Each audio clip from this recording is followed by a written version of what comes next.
E.T. the Extra-Terrestrial. Why am I talking about this movie right now? Number one, it's 40 years old, and number two, just why the hell not? It's E.T. It's one of Steven Spielberg's best achievements that he's ever come out with. The story, as if you didn't already know, follows a gentle alien who, after becoming stranded on Earth, is discovered and befriended by a young boy named Elliot. And Elliot introduces E.T., as the alien is dubbed, to his older brother and his little sister Gertie, who's played by a young Drew Barrymore. And the children decide to keep its existence within its suburban California home a secret. But later on in the film, E.T. falls ill, resulting in government intervention and a dire situation for both Elliot and the alien. This is such a nostalgic movie for me in every sense of the word. I must have been very young the first time I saw E.T., and I was just absolutely mesmerized by it. There really isn't a whole lot of other adjectives you can use to describe this movie other than magical. This is one of those science fiction family fantasies that you can call an experience. And Steven Spielberg fully immerses you in this. And there's something that still feels so incredibly real about this completely outside-the-box situation. And I think this has to do with the fact that these characters are so well realized. These kids in the movie, thank God they're written to be like actual kids. Because they sound like kids, they talk like kids, they just feel plausible. It just feels like the real world. Young Henry Thomas plays Elliot here masterfully. He brings so much energy to the proceedings. He was an excellent discovery. And this is an actor who would frequently go on to collaborate with Mike Flanagan in The Haunting of Hill House, Gerald's Game, Dr. Sleep. He's made a pretty darn good career for himself despite being just a child actor starting out. Same thing with Drew Barrymore here, who is absolutely adorable in this feature. The first scene she has when she discovers E.T. hiding in Elliot's closet is so darn funny. Not just because of her reactions, but the alien screaming at her screams in return. It's just fun bedlam. And I'm not gonna beat around the bush any longer when it comes to this thing here, this alien. This is one of the most mesmerizing and astounding things I have ever seen put to screen and into a character. I would put this right up there with what Frank Oz did with Yoda in the original Star Wars trilogy. Yes, I know, this thing is an animatronic puppet. There's no getting around it. But despite the movie being 40 years old, the way this camera is moving around this thing, the way Steven Spielberg directs this big old puppet, to this day, I am absolutely floored by this creature. And this creature is just so darn fun to watch as well. Anytime I watch E.T., I also gotta make sure that I have a good batch of Reese's Pieces on hand. Because I love me some Reese's Pieces just like E.T. does. And here's some trivia for you. Originally, it was going to be M&M's that were getting the product placement, and that was going to be the original candy that was fed to E.T. as Elliot is coercing him down the hallway and into his bedroom in a great sequence. One other thing to note in that whole hallway coercion sequence, there is no dialogue. It is all Elliot just leaving piles of candy in the hallway for the alien to follow him. Pretty damn impressive. But rumor has it that M&M's actually did turn down the product's placement and Reese's Pieces got the nod instead. I mean, M&M's are still popular in and of its own right these days, but could you imagine if they actually got that product's placement?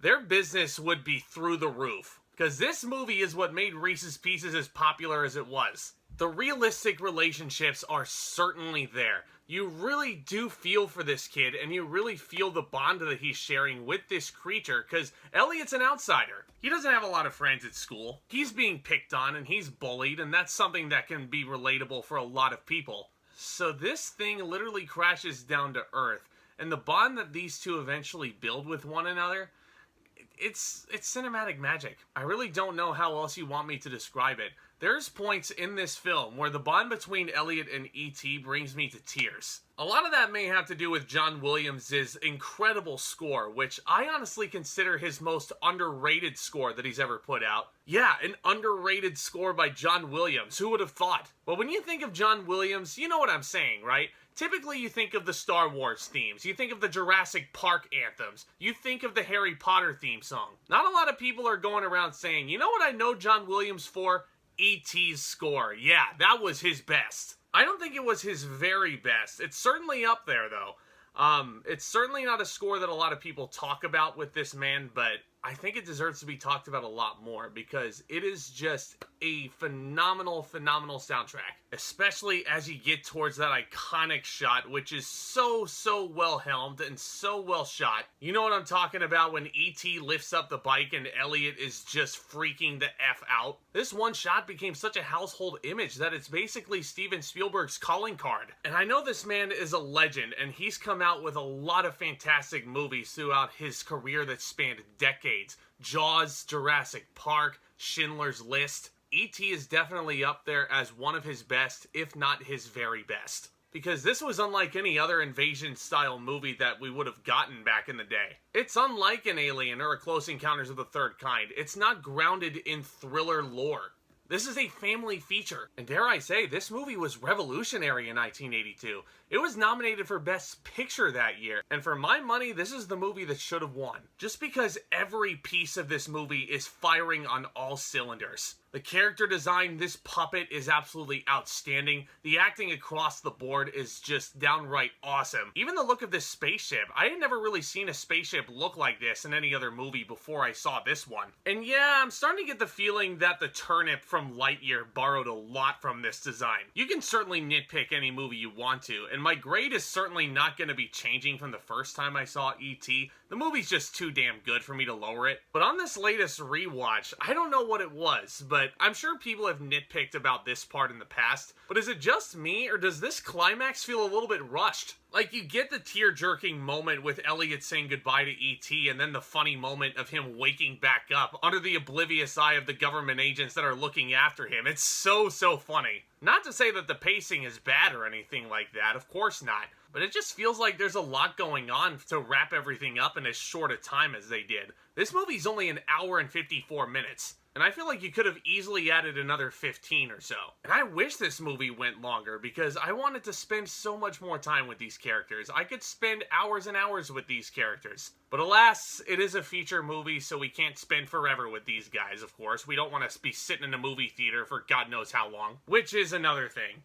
If this movie is out in theaters near you for its 40th anniversary, I highly recommend you guys see it on the big screen at any point possible. I rewatched this movie a couple of years ago at a drive-in because that was the only thing open in my area during COVID and everything. And seeing E.T. on the big screen for the first time at a drive-in was just such an incredible experience that I'll never forget. Unforgettable performances, unforgettable characters, an amazing director at the helm. What else do you really want out of a magical movie like this? I'm gonna give E.T. its well-deserved A+. Guys, I urge you all to rewatch this movie at any time you can. Like, not even just on these big anniversaries, but E.T. is just one of those movies that's one in a million. You can rewatch this movie a million times and it just never gets old. And that, my friends, is why Spielberg is such a master. But guys, let me know what you thought of E.T. down in the comments section below. Is this your favorite Steven Spielberg movie? Is it something else like Jaws or Jurassic Park? As always, guys, I love discussing all new things in movies and entertainment here on the regular. So if you're a new viewer, do consider becoming a subscriber today. Hit that notification bell on your way out as well. That way you guys always stay in the loop. And do me a favor and smash the like button because this is extremely helpful in continuing to help this community continue to grow. And guys, y'all are the best. Stay tuned for more exciting videos coming very soon. With all that being said, Back Talk, commence!